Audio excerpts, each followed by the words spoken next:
Hi, my name is Kate. I want to talk to you today about a book called Reservoir 13, which is the most recent novel by Jon McGregor.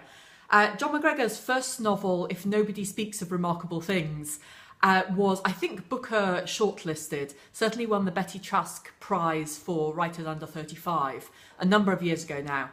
And that was a fantastic book about a single street and an event which shaped the inhabitants of that street, which none of them really quite understood, but which by piecing together all of the different views of the different people around the street, we as readers are able to understand.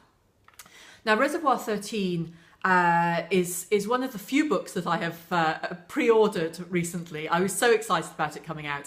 McGregor has written a number of books of short stories recently, and I think another novel as well. But this is his first major novel for a number of years, and it has some similarities with that first novel, If Nobody Speaks of Remarkable Things. It is set in a small community. This time it's a village in probably Derbyshire, somewhere in the Peak District, up in the north of England, for those of you who don't know where the Peak District is. And it is the story of that particular village, this time over a period of 13 years rather than over the period of a year. And it opens almost with a crime type scene. It opens with the villagers combing the moor to find or try to find a 13-year-old visitor a girl who has gone missing while out on a walk with her parents. But then as the novel develops, it is much less about the story of the girl and her parents and much more about the way that story comes to shape the lives of the people in the village, but also how their lives continue despite the fact that this terrible thing has happened in their town. It is a novel which is structurally quite interesting. So the number 13, the unlucky 13, comes around several times. So it's there in the title, Reservoir 13. It's there in the age the girl Becky was when she went missing. And the novel itself also lasts for 13 more years, so until she would have been 26. And each lengthy chapter is a single year. And each year gets roughly the same weight within the novel as a whole. And within each of those chapters, McGregor brings to life probably 40 or 50 different characters who live in the village and how their lives develop over that time. So babies are born, people die, people go off to university, marriages break up, affairs turn into marriages, people go to jail, people come out of jail, people appear in the village from the south of England to teach yoga, heaven forbid. And there's all of that constant movement of a small community over time. And that's all very well written. It's all well written and interesting. What I found more exciting about this novel, though, is the fact that it is not just about the human life of the village. So McGregor moves sentence by sentence between the human life, the animal life, the vegetable life, and even the mineral lack of life, I suppose, of the village. So he really evokes very clearly the landscape of that part of the world, which is a landscape I know very well. I grew up close to that area. So the peat bogs on the moor and the heather, and the way that the weather, the showers, the snow come in across the hills and blow like smoke and then disappear again.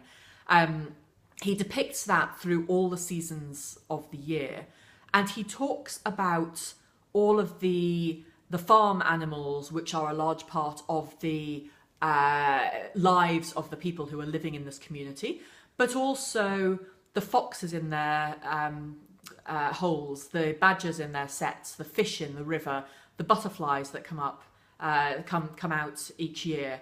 And that there's a constant sense of animal life and vegetable life reasserting itself year after year after year in the same way that the human life is doing around it. And that is given absolutely equal weight. It doesn't make much sense to say that this is more a novel about people than it is about the grass growing, or it is about the foxes being born. It's very unusual in that respect. It is not, despite the way it starts, it is not a novel that is heavily plotted. So we have this big crime scene start, which could move into a very active plot. It doesn't. The event at the beginning of the novel gives the text as a whole just enough tension that we remain interested in the underlying story of what is going on. It never blossoms into big events, but the sense of threat and the sense of the effect of that particular event rippling through people's lives remains there for the following 13 years. It is very clear, beautiful prose. The reviews have almost all tended to pick out particular phrases, but actually you could pick a sentence from almost anywhere in the book as a demonstration of McGregor's prose. And I thought it was an absolutely wonderful book. I read it in one sitting, literally in one sitting. I didn't stand up at any stage, and it's not super short. And that's the first time I've done that with a recent novel for some time. It's very unlike Deborah Levy's Hot Milk, which I talked about a little while ago and said in some places was the best novel I'd read for some time. This is less striking as a novel when I stand away from it. I find it quite hard to say to you what is so good about this. But as I was reading it, I was completely awestruck at the balance that McGregor had pulled together between all of the different elements of his story. And I include in that the setting, which is very much part of the story of this book. But also the gentle quietness of it. This is a part of the world, the Peak District, Pennines, which people rarely write about in novels that hit the mainstream in the UK. And as I say, it's home territory for me, so it feels special to hear it written about. But to have that area so clearly evoked is really something very special. And I will come back to this. And I'm sorry that I don't have the special edition that has black-edged pages, but maybe if you go down to your local bookshop, you can find the black-edged page edition, which will be highly superior to my mere white-edged version.